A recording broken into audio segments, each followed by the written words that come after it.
नमस्कार दोस्तों, कैसे हैं आप सब। स्वागत है आप सभी का हमारे आज की इस नए वीडियो में। तो आज हम लोग बात करेंगे DU MA पॉलिटिकल साइंस जो एंट्रेंस एग्ज़ाम होने वाला है उसके प्रीवियस ईयर क्वेश्चन पेपर के बारे में। ठीक है, तो ये जो पेपर है जिस पर आज हम लोग डिस्कस करेंगे वो 2018 का है। ठीक है, तो बेसिक इन्फॉर्मेशन अगर आपको कुछ नहीं पता तो मैं बता देता हूँ। जो मास्टर्स का एंट्रेंस होता है दिल्ली विश्वविद्यालय में, उसमें 100 क्वेश्चन होते हैं। ठीक है, and every question carry 4 marks. There is a negative marking of कितने की 1/4 की होती है। ठीक है, मतलब ये है कि अगर आप कोई क्वेश्चन गलत अटेम्प्ट कर लेते हो तो आपका -1 सही वाले से डिडक्ट कर लिया जाएगा। ठीक है, तो चलिए पहला क्वेश्चन देखते हैं। Collective security system of the United nation is based on the principle of. किस प्रिंसिपल पर बेस्ड है collective security system United Nation का। मैं सही वाले ऑप्शन को रीड करूँगा।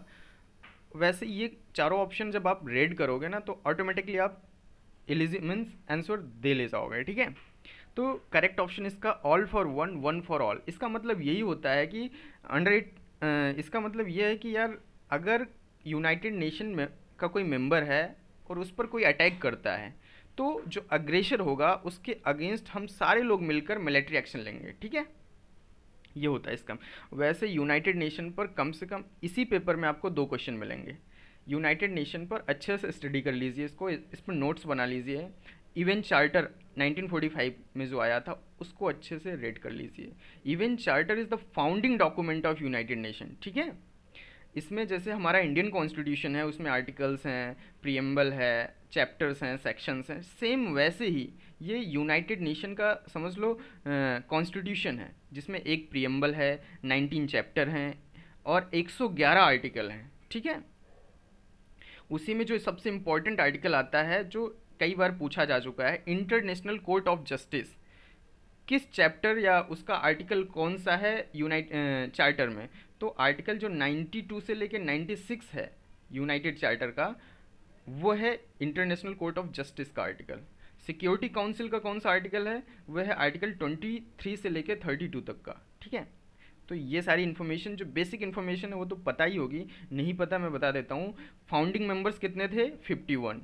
ऑफिशियल लैंग्वेज 6 हैं, Arabic, Chinese, English, French, Russian, Spanish, ये 6 ऑफिशियल लैंग्वेज हैं। ये जामिया में क्वेश्चन आ चुका था यूनाइटेड नेशन के ऑफिशियल लैंग्वेज का। प्रेजेंट टाइम में 193 मेंबर्स हैं, 2 ऑब्जर्वर स्टेट्स हैं इसके, P5, बिग 5, परमानेंट 5, इन सब के बारे में आपको पता ही होगा। ठीक है, China, France, Russia, UK, US. तो चलिए नेक्स्ट देखते हैं question number 2। Abul Fazal represents the fusion of. ये DU के एक्चुअली जो DU एंट्रेंस होता है ना मास्टर्स के लिए, वो DU ग्रेजुएशन के सिलेबस से होता है, तो अबुल फजल उसमें पढ़ाया जाता है। तो स्पेशली आप जो अदर यूनिवर्सिटीज़ के स्टूडेंट हैं, इलाहाबाद के, BHU के, जामिया वगैरह के, जो ग्रेजुएशन वहाँ से किए हैं हैदराबाद से, नॉर्थ ईस्ट के, वो लोग DU के सिलेबस पर फोकस कर लें अच्छे से। ठीक है, तो Abul Fazal represents the fusion of. Abul Fazal ने किसका फ्यूज़न किया था, तो ये है इंडियन और पर्शियन पॉलिटिकल थॉट को इसने मिक्स किया था। ठीक है, वैसे ये अकबर के टाइम पीरियड का है अबुल फजल। ओके, जो अकबर की ऑफिशियल ऑटोबायोग्राफी है, अकबरनामा 3 वॉल्यूम में पब्लिश हुई है। कभी कभी पूछ लेता है अकबरनामा कितने वॉल्यूम में पब्लिश हुई है, तो 3 वॉल्यूम में पब्लिश हुई है। पर्शियन, और इसने अबुल फजल ने ना बाइबल का पर्शियन में ट्रांसलेशन किया था। ठीक है, तो ये बेसिक इन्फॉर्मेशन है जो आपको पता होनी चाहिए अबुल फजल के बारे में। तो हम क्वेश्चन नंबर 3 देखते हैं। ये देखिए यूनाइटेड नेशन का क्वेश्चन आ गया ना फिर से। In 1945 the new organisation called the United Nation placed to promote social progress and better standards of life because.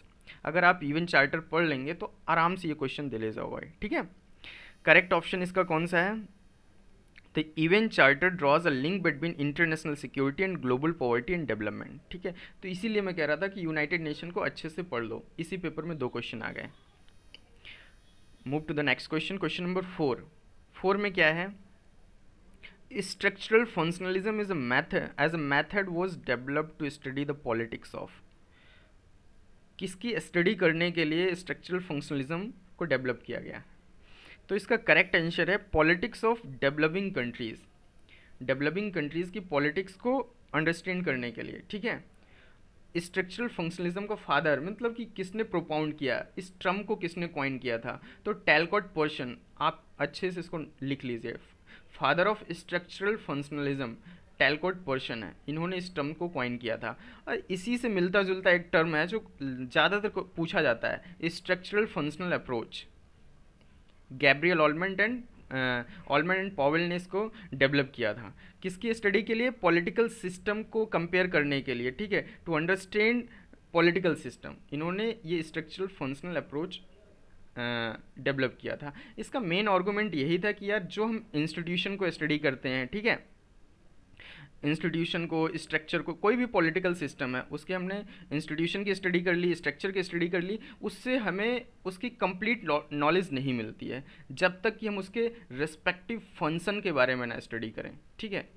तो ऑलमेंड और पॉवेल का यही कहना था, इंस्टीट्यूशन और स्ट्रक्चर जो पॉलिटिकल सिस्टम का है उसके साथ साथ हम उसके रिस्पेक्टिव फंक्शन की भी स्टडी करें, तभी हमें उस पॉलिटिकल सिस्टम के बारे में एक्यूरेट नॉलेज मिलेगी, ठीक है।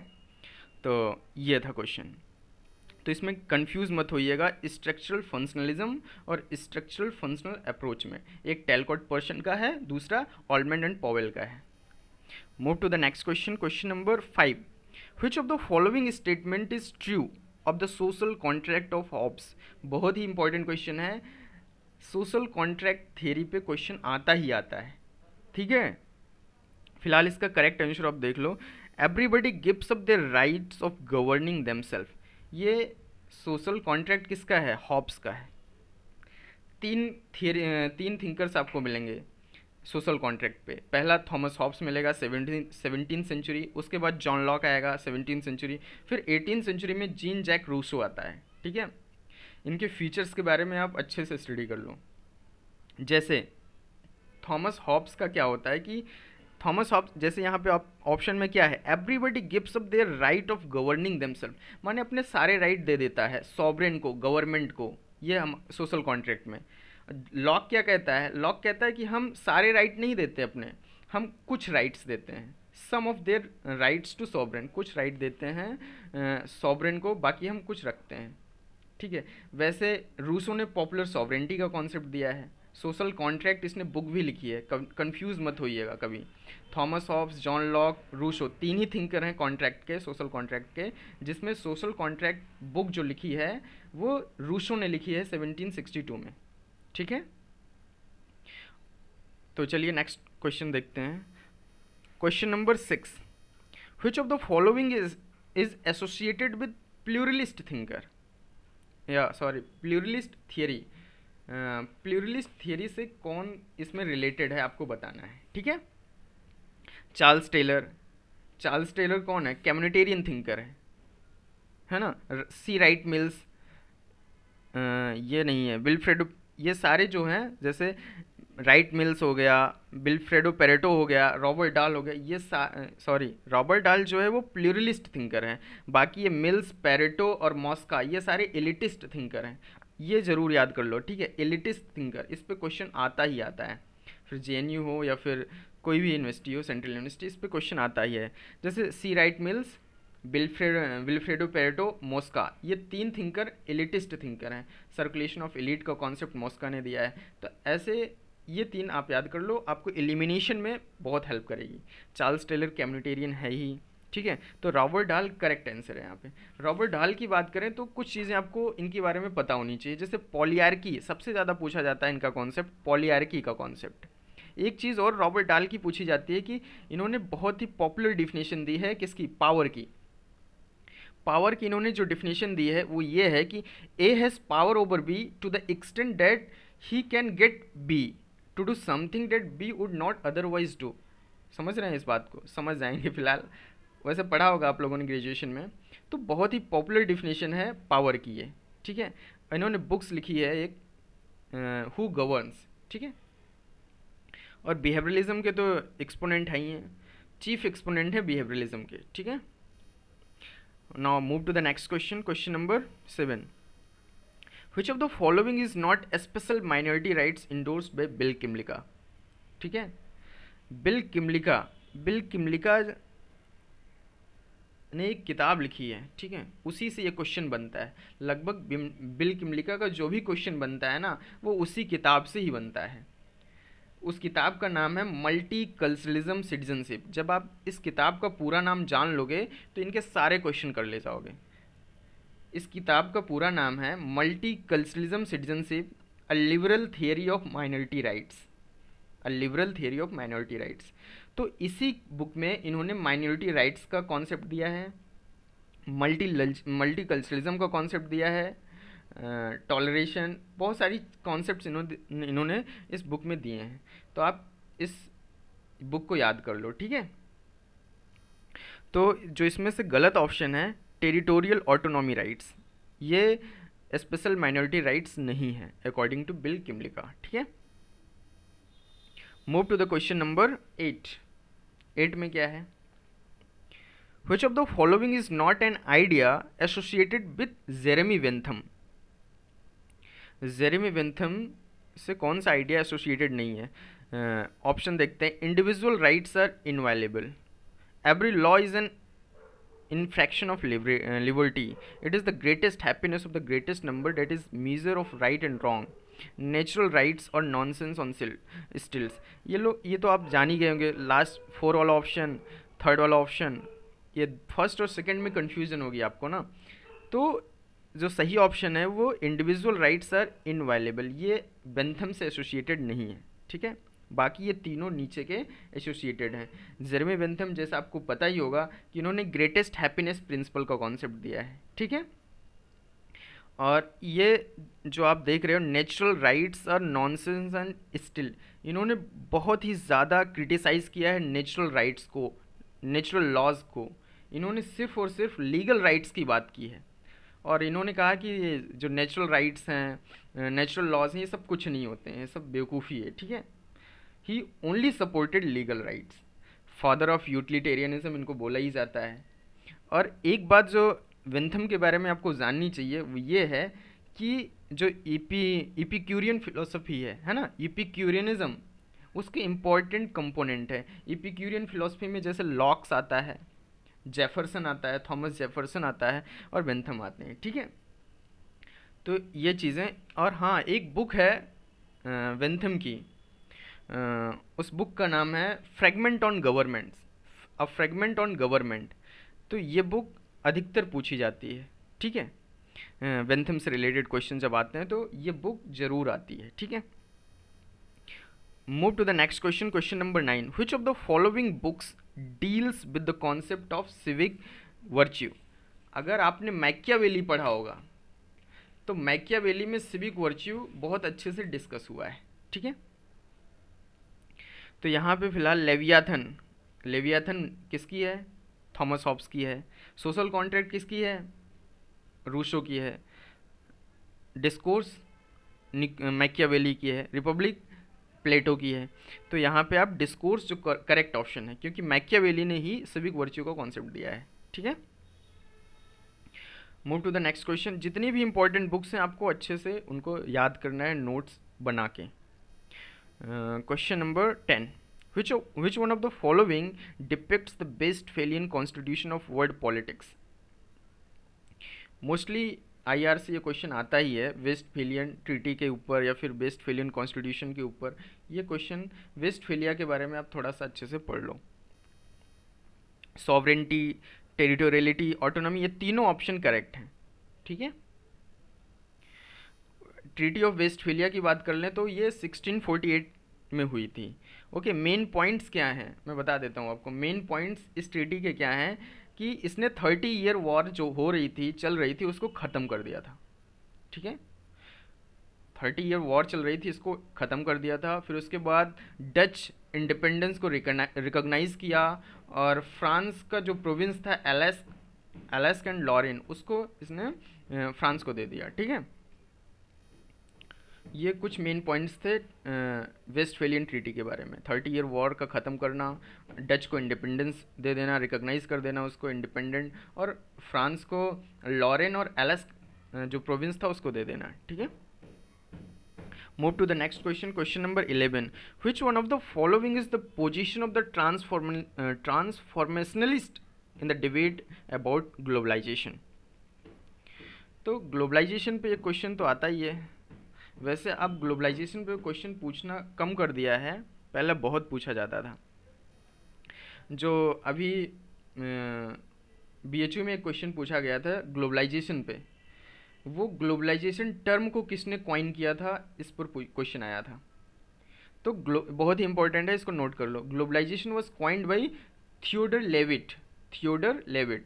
और ग्लोबल विलेज का कॉन्सेप्ट किसने दिया था? हार्बर्ट मार्शल मैकलुहान ने दिया था। हार्बर्ट मार्शल मैकलुहान ने दिया था ग्लोबल विलेज का कॉन्सेप्ट। ओके, फिलहाल इस क्वेश्चन का जो आंसर होगा वो correct option, states are becoming stronger in some respect and weaker in other as a result of globalisation. तो जितने भी ये ट्रांसफॉर्मेशनलिस्ट व्यूज़ हैं, जितने भी ग्लोबलाइजेशन से रिलेटेड व्यूज़ हैं, आप उन्हें एक बार देख लीजिए, ठीक है, थोड़ा थोड़ा उनके बारे में लिख भी लीजिए। Now move to the next question number 12। Which one of the following is an example of social audit? Social audit का एग्जाम्पल कौन सा है? MNREGA, RTI, RTE, NRHM। तो RTI is the correct option. ये सोशल ऑडिट का एक best example है, ठीक है। RTI एक्ट कब पास हुआ था पता होना चाहिए, 2005 में, है ना। और इसने रिप्लेस किससे किया था? क्वेश्चन आ जाता है कभी कभी कि RTI act replaced which act? तो फ्रीडम ऑफ इंफॉर्मेशन 2002 में एक एक्ट बनाया गया था, freedom of information, Atal Bihari Vajpayee के समय। तो इसको रिप्लेस किया था RTI ने 2005 में। ओके, और RTI जो है, RTI कोई फंडामेंटल राइट नहीं है, ठीक है। RTI कोई भी राइट टू इन्फॉर्मेशन हमारा फंडामेंटल राइट नहीं है। लेकिन आप कमेंट सेक्शन में एक बताइए कि RTI हमारे किस फंडामेंटल राइट को प्रोटेक्ट करती है। RTI हमारे किस फंडामेंटल राइट को प्रोटेक्ट करती है, आप कमेंट सेक्शन में आप बताइए, ठीक है। Question number 13, move to the next question. Which one of the following is not a model of public policy making? Public policy ये इलेक्टिव सब्जेक्ट होता है। ट्रांसफॉर्मेशनल मॉडल, करेक्ट ऑप्शन इसका क्या है? 4th is a correct option, transformational model, ठीक है। Move to the next question, question number 14। Which conception of liberty Isaiah Berlin defends in his essay to concept of liberty? ये तो बहुत ही popular question है, वैसे सबको पता होगा। तो यहाँ पे निगेटिव लिबर्टी है। निगेटिव लिबर्टी को इशाया बर्लिन ने डिफेंड किया है, ठीक है। पॉजिटिव लिबर्टी, निगेटिव लिबर्टी, इनको अच्छे से देखना चाहिए, इन पे क्वेश्चन आता ही आता है। तो पॉजिटिव लिबर्टी की बात कर लें, जैसे निगेटिव लिबर्टी को डिफेंड किसने किया है? इसाया बर्लिन ने। पॉजिटिव लिबर्टी का जो मेन कंपोनेंट है, जो जिसने बहुत ही ज़्यादा एडवोकेसी कर रखी है उसकी, वो है TH ग्रीन। और इसाया बर्लिन ने पॉजिटिव लिबर्टी को क्रिटिसाइज करते हुए क्या कहा था कि ये स्लिपरी स्लोप है, ये टोटलिटेरियनिज्म की तरफ हमें ले जाता है, इट लीड्स टू टोटलिटेरियनिज्म। ये स्लिपरी स्लोप इसको बोल दिया है। ऐसे डायरेक्ट क्वेश्चन पूछ लिया जाता है, ठीक है। तो आपको पता होना चाहिए इसाया बर्लिन ने पॉजिटिव लिबर्टी को क्रिटिसाइज करते हुए इसको स्लिपरी स्लोप बोला है। एंड उसके आगे बोला क्या है कि may leads to totalitarianism. Okay, और move to the next question. ये क्वेश्चन नंबर 15 है, ठीक है। प्लेटो, यहाँ पे आपको बुक्स को ऑथर के साथ मैच करना है। प्लेटो की जो बुक है कौन सी है? प्लेटो की जो बुक है वो द लॉज है। पहले का सी देखते हैं, फर्स्ट का सी अगर आपको एक ही ऑथर पता है तो आपका यहाँ सारे ऑप्शन करेक्ट हो गए, ठीक है। तो ये भी हमें देखना है। प्लेटो की जो बुक है वो द लॉज है। रूसो की जो बुक है वो कौन सी है इसमें? The email. इमाइल का मतलब क्या होता है? इमाइल का मतलब ऑन एजुकेशन भी होता है। रूसो ने एजुकेशन पे एक बाकायदा बहुत ही अच्छी बुक लिखी थी, वही है द इमाइल। और रॉल्स का जो है, रॉल्स की the laws of peoples. J.S. Mill की द सब्जुगेशन ऑफ मिल। ये J.S. मिल की बुक नहीं है द सब्जेक्शन ऑफ वोमेन, इसको इन्होंने अपनी वाइफ हैरियट टेलर के साथ मिलकर लिखी है, ठीक है। प्लेटो की और भी जो पॉपुलर बुक हैं वो है रिपब्लिक, स्टेट्समैन। द लॉज के साथ जो प्लेटो की याद करने वाली बुक्स हैं वो रिपब्लिक है, स्टेट्समैन है। रूसो की इमाइल के साथ आप सोशल कॉन्ट्रैक्ट को याद कर सकते हो, 1762 में इन्होंने लिखी है। ये सारी चीज़ें। Move to the next question, question number 16। चलिए ठीक है, बाकी के क्वेश्चन मैं नेक्स्ट वीडियो में आपको डिस्कस करूँगा। अगर आप चैनल पर नए हैं तो चैनल को सब्सक्राइब कर लीजिए ताकि आने वाली सभी वीडियोज़ का नोटिफिकेशन आपको टाइमली मिलता रहे, ठीक है। कोई डाउट हो तो कमेंट सेक्शन में आप मेंशन कर सकते हो। वीडियो कैसा लगा ज़रूर बताएं। चलिए मिलते हैं, अपना ख्याल रखिए, पढ़ते रहिए अच्छे से, और best wishes for your entrance exam.